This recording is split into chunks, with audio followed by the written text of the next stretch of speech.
नमस्कार दोस्तों, एक और बारी फिर से आप सभी का तमाशा भवन चैनल पे स्वागत है। ये वीडियो जो है वो बहुत ही ज़्यादा लोगों ने मुझसे रिक्वेस्ट किया था। पाश्चात्य स्वरलिपि पद्धति के ऊपर आप लोग चाह रहे थे कि मैं एक वीडियो बनाऊं। हालांकि ये टॉपिक थोड़ा सा मुश्किल हो जाता है लोगों को पढ़ने के लिए, पर हम इसको बहुत डिटेल में नहीं पढ़ेंगे। हम एग्जामिनेशन के पॉइंट ऑफ व्यू से आज अपनी तैयारी करेंगे और उसी हिसाब से मैंने ये वीडियो बनाया है। तो चलिए शुरू करते हैं। सबसे पहले आप ये जानिए कि अगर ये वेस्टर्न का बात हो रहा है तो कहीं ना कहीं वेस्टर्न कंट्री जो है, वेस्टर्न कंट्री के अंदर जो नोटेशन सिस्टम, जो स्वरलिपि पद्धति जो है वो प्रयोग में थी, वो कितनी थी? पहले वो टोटल 4 थी। पहली थी सोल्फा स्वरलिपि पद्धति, फिर न्यूमस, देन चीफ स्वरलिपि और देन स्टाफ स्वरलिपि पद्धति ही है जो आज के टाइम तक, अभी तक वेस्टर्न कंट्रीज में फॉलो हो रही है। तो देखिए, जो सोल्फ स्वरलिपि पद्धति है, इसके अंदर देखिए स्वरों के जो नाम है वो किस प्रकार हैं, इस प्रकार हैं। ठीक है, डो रे मा फा सोल ला सी। तो आप ये ऐसे याद कर सकते हैं। ये पश्चिमी नोट के नाम है, तो आप ये भी देख सकते हैं, क्योंकि इन इन स्वरों को इस नाम से भी वेस्टर्न में जाना जाता है। तो आप ये भी ज़रूर पढ़िए। अब देखिए, तार सप्तक के स्वर के लिए क्या करते थे, वही सेम चीज़ कि स्वर के ऊपर क्या करते थे, खड़ी डंडी या पड़ी डंडी। मतलब जैसे सा है तो इसके ऊपर या तो ऐसे लगा देंगे या तो ऐसे लगा देंगे। ठीक है। और मंद्र सप्तक के लिए क्या होता था, नीचे पड़ी रेखा। तो देखो, मंद्र सप्तक के स्वर के लिए यहाँ पे ऐसे ये साइन जो है वो दिखाया जाता था। इस सोल्फ स्वरलिपि पद्धति में सिर्फ इतना ही था। नेक्स्ट है न्यूमस स्वरलिपि पद्धति। अब देखिए, इसका जो विकास हुआ था वो रोम के चर्च में हुआ, ऐसा माना जाता है। पूर्ण विराम का मतलब है सूक्ष्म आवाज, और कहीं पे अर्ध विराम है तो इसका मतलब लंबी आवाज को वो दर्शाना चाह रहा है। तो ये पूर्ण विराम और अर्ध विराम क्या है, एक तरीके से साइन है जो ये चीजें दर्शाते हैं। ठीक है। जहां पे लहरदार लकीर है, मतलब कुछ ऐसे में है, तो वो क्या है, दो स्वरों का समूह है, ऐसा बोला जाता है। आड़ी रेखाएं क्या बताती हैं, विभिन्न स्वर के रूप बताती हैं। जैसे लिखा है, पूर्ण विराम के लिए 2 मात्रा और स्वल्प विराम के लिए 1 मात्रा का प्रयोग होता है। अब इधर देखिए, लिखा है, एक मात्रा में 2 स्वर लिखने के लिए इन पर अर्ध चंद्रकार का चिन्ह लगाया जाता है। मतलब कैसा चिन्ह, ऐसा चिन्ह लगाया जाता है। देखिए ऐसा। ठीक है, अर्ध चंद्रकार का चिन्ह लगाया जाता है, क्या बताने के लिए, एक मात्रा में 2 स्वर लिखने के लिए। भारतीय संगीत के वैदिक कालीन ग्रंथों में भी कुछ ऐसे ही चिन्ह मिलते हैं। कैसे, ऐसे। ठीक है। अब देखिए, इसका डिसएडवांटेज ये था कि अब आप ये नहीं बता सकते कि स्वरों के बीच की दूरी है कितनी। एक तो ये बताना थोड़ा इसमें मुश्किल था, और नाद के ऊंचा नीचापन का भी बोध इसमें नहीं हो पाता था। तो इसी वजह से ये कहीं ना कहीं इतनी फेमस नहीं हुई। नेक्स्ट है चीफ स्वरलिपि पद्धति। इसका विकास कहाँ हुआ था, फ्रांस के एक चीफ नामक जो मैथमेटिशियन थे, उन्होंने इसका विकास किया था। इधर अब देखिए, स्वर को दर्शाने के लिए अंकों का प्रयोग होता है। तो आपको चीफ स्वरलिपि पद्धति से पहले तो ये याद करना है कि ये थोड़ा मैथमेटिक्स से जुड़ा हुआ है। ठीक है। और इधर स्वर को दिखाने के लिए किसका प्रयोग होता है, अंक का प्रयोग होता है। ऊंचे नीचे स्वरों को दर्शाने के लिए अंकों के ऊपर नीचे बिंदु लगाई जाती है। ठीक है। इस तरह के अंक जो हैं वो, अब इस तरह के अंक सामवेद के मंत्रों में भी मिलते थे। अब देखिए, अब जो आज तक, अभी तक जो ज़्यादा प्रचलित है वेस्टर्न कंट्रीज़ में, वो कौन सी पद्धति है, स्टाफ स्वरलिपि पद्धति है, जिसको चित्रांकन पद्धति भी बोला जाता है। ये किसका इम्प्रोवाइज्ड वर्जन है, मतलब ये किसका एक विकसित रूप है, ये न्यूमस स्वरलिपि का ही एक विकसित रूप है। मतलब इसी को इम्प्रोवाइज करके, इसी में और चेंजेस करके कौन सी पद्धति हमारे सामने आती है, स्टाफ स्वरलिपि पद्धति हमारे सामने आती है। यह 11 लाइनों का एक समूह है। यहाँ पे एक चीज़ आप नोट कर लीजिए अपने नोट्स में, कि पहले ये 11 लाइन नहीं होती थी। पहले ये सिर्फ 5 और 6 लाइनें ही हुआ करती थी। मतलब ये सिर्फ इतना ही होता था, मतलब ऊपर का ये नहीं होता था। ठीक है। पर फिर बाद में क्या हुआ, मतलब जैसे ऑब्वियसली कॉम्पोजिशन में ज़रूरत होती रही होगी, तो उस हिसाब से करके 5-6 से कितना हो गया, 11 हो गया। तो उसको ग्रेट स्टाफ भी बोला जाने लगा। तो आपको ये ध्यान देना है कि पहले 11 नहीं था, मतलब शुरुआत में 5-6 था, फिर बाद में ये 11 लाइनों का एक समूह बन गया। ठीक है। अब आप इधर देख ही सकते हैं, ये पूरे 11 लाइन है। इन लाइनों के ऊपर तथा बीच में स्वरों के चिन्हों को लिखा जाता है। देखिए, जैसे ये वाला जो है, ये हमारा सी मतलब सा है। इन लाइनों के माध्यम से मंद्र से लेकर तार सप्तक के स्वरों को आसानी से लिख सकते हैं। ठीक है, इन लाइनों में मध्य की लाइन बिंदु मतलब डॉट से लिखी जाती है और इस पर मध्य सा रहता है, जो हमारा जो सा है वो वेस्टर्न में सी कहलाता है। ठीक है, अब देखिए तार सप्तक के जो स्वर है ना वो रेखा के ऊपर आएंगे, वहीं मंद्र सप्तक के स्वर नीचे के स्वरों के लिए यूज होंगे और वहीं मंद्र सप्तक के स्वर कहाँ आएंगे, यहाँ पे आएंगे। ठीक है, तो ये इससे ये दर्शाना चाहता है। अब देखिए स्वर के बारे में कैसे बताया हुआ है इधर। स्टाफ पद्धति में स्वर को दर्शाने के लिए अंडाकार चिन्ह बनाया जाता है। अंडाकार चिन्ह मतलब कुछ ऐसा चिन्ह, ये देखिए जैसे इधर बना हुआ है ना, ये तो कुछ ऐसे ही चिन्ह बनाया जाता है। ठीक है, स्वर बताने के लिए स्टाफ की 11 लाइन के ऊपर मध्य में ये चिन्ह लगाया जाता है। ठीक है, मतलब ऐसा ही चिन्ह लगाया जाता है। हर रेखा एक स्वर को बताती है। ठीक है, जैसे मध्य सा के लिए बिंदु की लाइन है जो ग्रेट स्टाफ के मध्य में है। देखिए सा की बिंदु की लाइन इधर है। ठीक है, तो ये मध्य में है। उसके बाद लिखा है इस रेखा के ऊपर अगर अंडाकार चिन्ह लगाएंगे तो वह सा कहलाएगा। तो अगर ये लाइन जो है अगर इसके ऊपर हम ऐसे वो साइन बना देंगे तो वो क्या कहलाएगा, सा कहलाएगा। ठीक है, इतना डिटेल में हमें नहीं पढ़ना है, हमें बहुत बेसिक ही पढ़ना है। ओके, चिन्ह किसी भी लाइन के ऊपर का मध्य में लगाते हैं, मतलब बीच में ही लगाते हैं। ठीक है, अगर हमने रे लिखना है तो हम सा के ऊपर 2 लाइनों के मध्य में चिन्ह लगा देंगे। ठीक है, प लिखने के लिए हम ऊपर से चौथी लाइन पर लगाएंगे, वहीं मंद्र सप्तक का पा लिखने के लिए हम निचली लाइनों का इस्तेमाल करेंगे। तो मतलब आप समझ गए कि मंद्र सप्तक के लिए तो नीचे का यूज होता है और तार के लिए ऊपर का यूज होता है।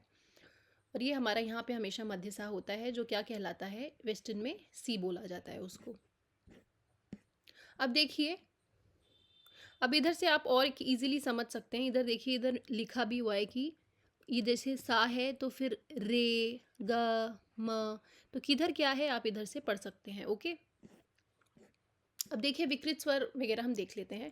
कोमल स्वर जो है वो फ्लैट नोट के नाम से जाना जाता है वेस्टर्न में, और उसका साइन जो होता है वो बी होता है। वहीं तीव्र स्वर का साइन क्या होता है, ये होता है हैश, और इसको क्या बोला जाता है, शार्प नोट बोला जाता है। तो वहीं सेम चीज़ लिखी है।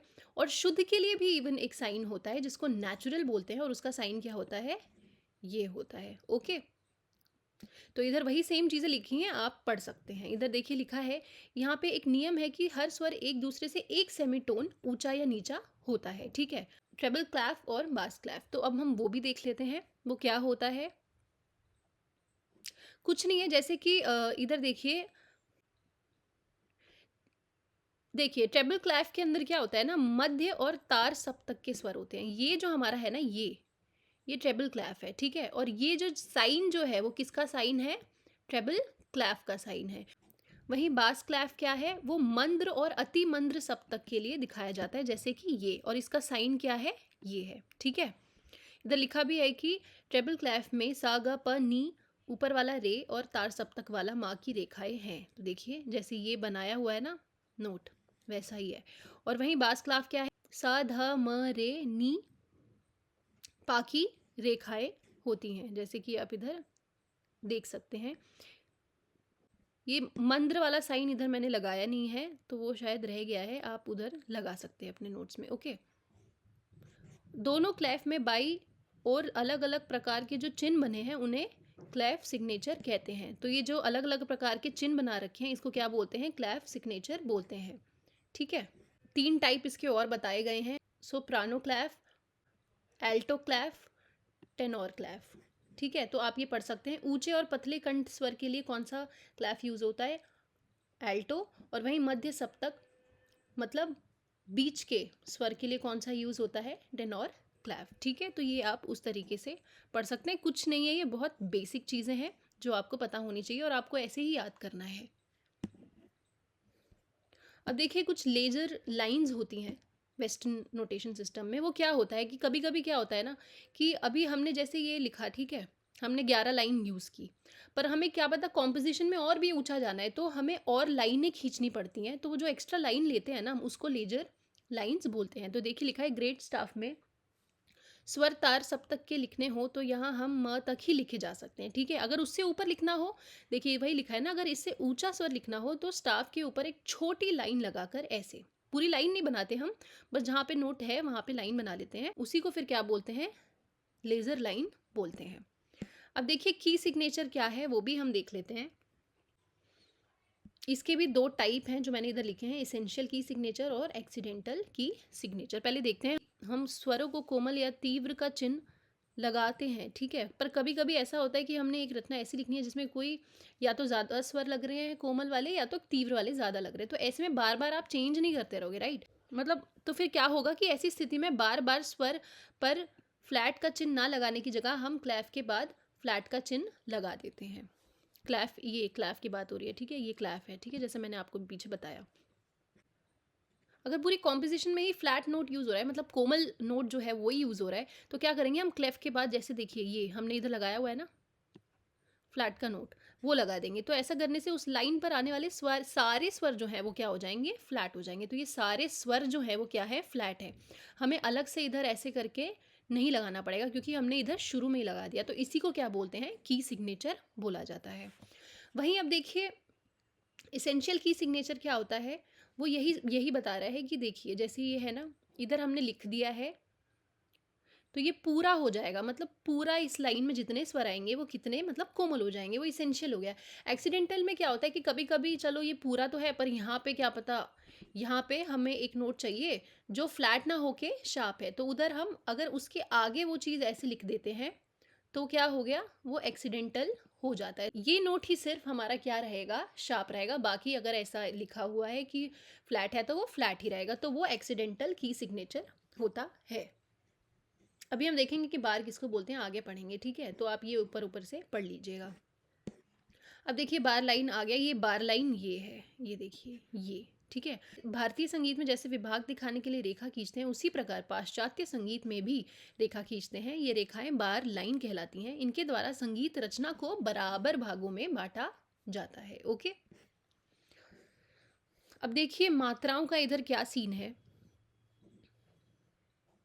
पाश्चात्य में एक मात्रा को होल नोट या सेमी ब्रीफ बोला जाता है, ठीक है?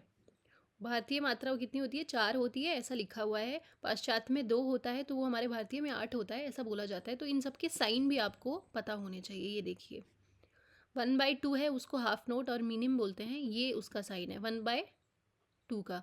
और वहीं 1/4 है तो इसने इन्होंने क्या किया, इसके अंदर फिल कर दिया, तो वो ये साइन हो गया। भाई 1/8 है तो इसमें कुछ नहीं किया इन्होंने, इसी में एक डंडी लगा दी, तो ये क्या हो गया, 1/8 का मात्रा हो गया। और 1/16 के लिए एक और डंडी लगा दी, और 1/32 के लिए 3 डंडियाँ लगा दी, और 1/64 के लिए एक और डंडी लगा दी। तो ये उस तरीके से ये सारे नाम जो है आप ज़रूर पढ़ लीजिए, और भारतीय मात्रा क्या है इसमें ये भी देख लीजिए कि पाश्चात्य में अगर 2 है तो भारतीय में क्या है, उस तरीके से आप देख सकते हैं। अब देखिए टाइम सिग्नेचर क्या है। हर विभाग में कितने मात्रा के स्वर हैं तथा उनकी गिनती कितनी है, इसको दर्शाने के लिए जो जिन प्रयोग में आता है वह टाइम सिग्नेचर कहलाता है। इसमें 2 गिनतियों का प्रयोग होता है जो ऊपर नीचे लिखी जाती हैं। ऊपर वाली संख्या ये बताती है प्रत्येक खंड में कितने स्वर हैं, और नीचे वाली संख्या क्या बताती है कि मात्रा कितना है। तो ये चीज़ आप याद रखिए, नीचे वाला जो है वो मात्रा बताएगा और ऊपर वाला खंड जो है वो क्या बताएगा, स्वर बताएगा। तो इसी को क्या बोलते हैं, टाइम सिग्नेचर कहते हैं। मेजर्स मतलब पाश्चात्य संगीत में हर विभाग को मेजर्स बोला जाता है। तो देखिए जैसे ये लिखा है ना 2/2, इसका मतलब क्या है कि ऊपर वाला क्या बताएगा, स्वर कितना है प्रत्येक खंड में, और नीचे वाला 2 क्या बताएगा कि मात्रा, कि स्वर जो है वो कितनी मात्रा का है, ठीक है? तो ये इस तरीके से आपको पढ़ना है कि सिंपल टाइम के अंदर क्या होता है, 3 टाइप होते हैं इसके। इसमें ना बिंदु का साइन नहीं होता है, तो वो सिंपल टाइम है, ठीक है? ये इसके अंदर प्रत्येक स्वर जो है वो साधारण होता है। इसमें प्रयोग किए जाने वाले स्वर ब्रीव, सेमी ब्रीव और मिनिम होते हैं। तो देखिए जैसे इधर देखिए ये सिंपल टाइम है ना, तो देखिए साधारण स्वर है, ठीक है? ये सारे सिंपल टाइम है, ये देखिए, ठीक है?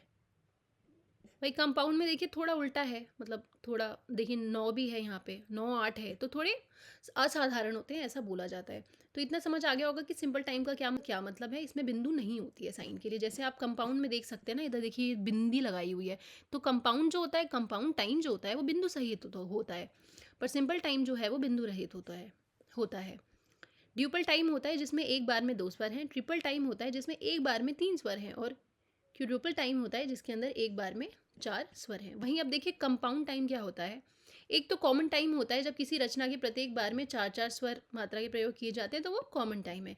कंपाउंड टाइम क्या होता है, पाश्चात्य संगीत में जब किसी स्वर के आगे एक बिंदु लगा दिया जाता है तो उसका समय ड्योढ़ा हो जाता है, ठीक है। अर्थात जिस स्वर के आगे बिंदु लगाया है वह बिंदु उस स्वर का आधा समय उस स्वर के साथ और रहेगा, मतलब ठीक है। इस प्रकार जब किसी विभाग में स्वर बिंदु सहित होता है तो उसे क्या बोलेंगे, कंपाउंड टाइम कहते हैं। इसके भी कितने टाइप है, 3 ही है, ड्यूपल है, ट्रिपल है और ये क्यूड्रुपल टाइम है। तो जैसे ये सेम वही चीज़ लिखी है पर बिंदु सहित है, ओके। तो इधर आप देख सकते हैं, ये देखिए। तो बस यही आप याद करिए। अब ये 2/2 है, ठीक है। ये ट्रिपल है तो देखिए 3 स्वर हैं, तो ये 3 उस हिसाब से लगाया है।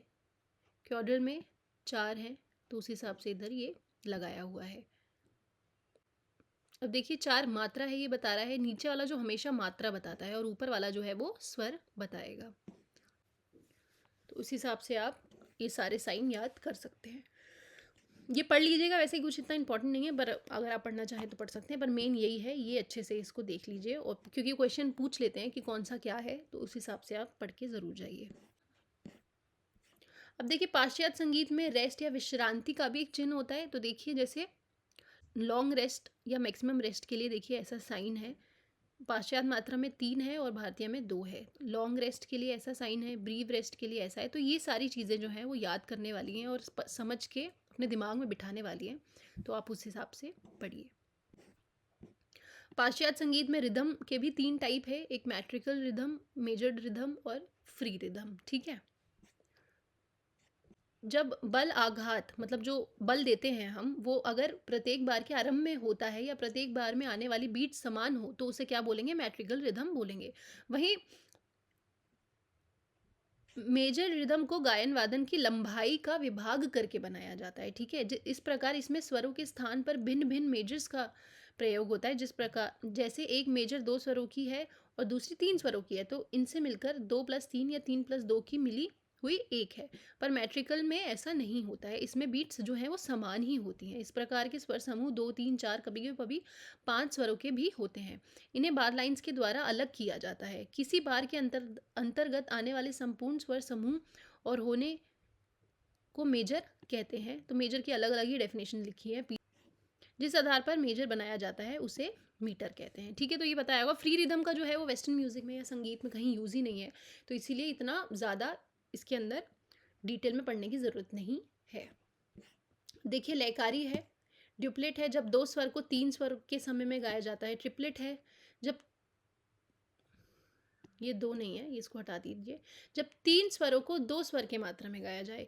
वहीं ये भी लिखा है जब 4 स्वरों को 3 मात्रा के समय गाया जाए। और वैसे ही सेक्सटोलेट जब 6 स्वरों को 4 स्वरों की मात्रा में गाया जाए। वहीं सेप्टोलेट जब 7 स्वरों को 4 या 6 स्वर के समय में गाया जाए। तो ये सब लयकारी जो है वो ऐसी यहाँ पे बताई गई है। और साइन के लिए कुछ नहीं करते हैं, यूज़र नोट के ऊपर ऐसे 2 लगा देंगे। अगर ट्रिपलेट है तो ऐसे करके 3 लगा देंगे, समझ गए ना आप। ये 4 है तो ऐसे करके 4 लगा देंगे, ठीक है। ऐसे करके आप समझ सकते हैं। अब देखिए स्वर प्रबाल्य चिन्ह का मतलब इधर जो दिया है ना, वो एक तरीके से ये दिया है कि हमें कितना किस स्वर पे जोर देना है, ठीक है। तो उस हिसाब से अगर किसी स्वर पे पीपी लिखा है तो मतलब उस स्वर को हमें सॉफ्टली बोलना है, वेरी सॉफ्टली बोलना है। अगर सिर्फ पी लिखा है तो सिर्फ सॉफ्टली बोलना है। एम पी लिखा है तो मॉडरेटली सॉफ्ट बोलना है। एम सिर्फ लिखा है तो मतलब मीडियम इफेक्ट देके बोलना है। एम एफ लिखा है तो मॉडरेटली लाउड बोलना है। एफ लिखा है तो लाउड बोलना है। एफ लिखा है तो वेरी लाउड बोलना है। क्रिसेंडो और ये सारी चीज़ें, साइन ये बताता है कि जो इफेक्ट देना है हमें, मतलब जो जोर देना है वो धीरे धीरे बढ़ाना है। और ये साइन क्या बताता है कि हमें जो जोर देना है वो घटाना है, धीरे धीरे घटाना है। इसमें बढ़ाना है तो इसमें धीरे धीरे घटाना है।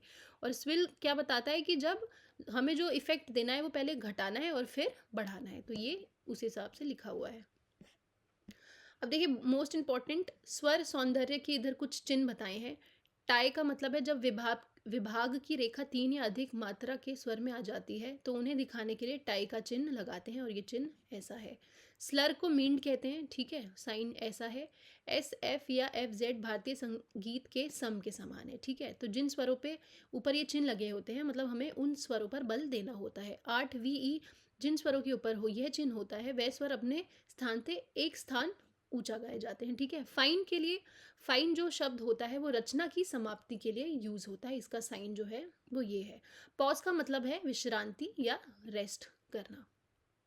मेजर मतलब दो रेखाओं के बीच के भाग को मेजर कहते हैं। इनमें जितने स्वर रखे जाते हैं उन्हें बीट्स कहा जाता है। मॉडरेट मतलब 3 स्वरों की मुर्की। अपर मॉडरेट का जो ये जो साइन, अपर मॉडरेट में क्या होता है कि अगर अपर मॉडरेट का साइन लगा हुआ है तो उस स्वर को तथा उससे एक ऊंचे स्वर को पुनः उसी स्वर को गाते हैं। जैसे गा है तो ग म ग। लोअर मॉडरेट है तो मतलब गा के पास अगर लोअर मॉडरेट का साइन है तो मतलब हम नीचे का स्वर लगाएंगे, लोअर समझ रहे हैं आप, जैसे ग रे ग। और कर्ण स्वर के लिए ये वर्ड यूज होता है यहाँ पे। और जिन स्वरों पर S P F G F Z चिन्ह बना होता है उन स्वरों को कुछ बल देते हैं, उसको स्ट्रॉन्ग एक्सेंट बोलते हैं। और कंपन के लिए क्या होता है यूज, टी आर जो है वो कंपन के लिए यूज होता है। So that's it for the video. Thank you so much for watching. तो आई होप आपको ये समझ में आया होगा। अगर आपको समझ आया है तो आप प्लीज़ मेरे चैनल को सब्सक्राइब कीजिए और वीडियो को लाइक कीजिए, कमेंट कीजिए और शेयर कीजिए। Thank you.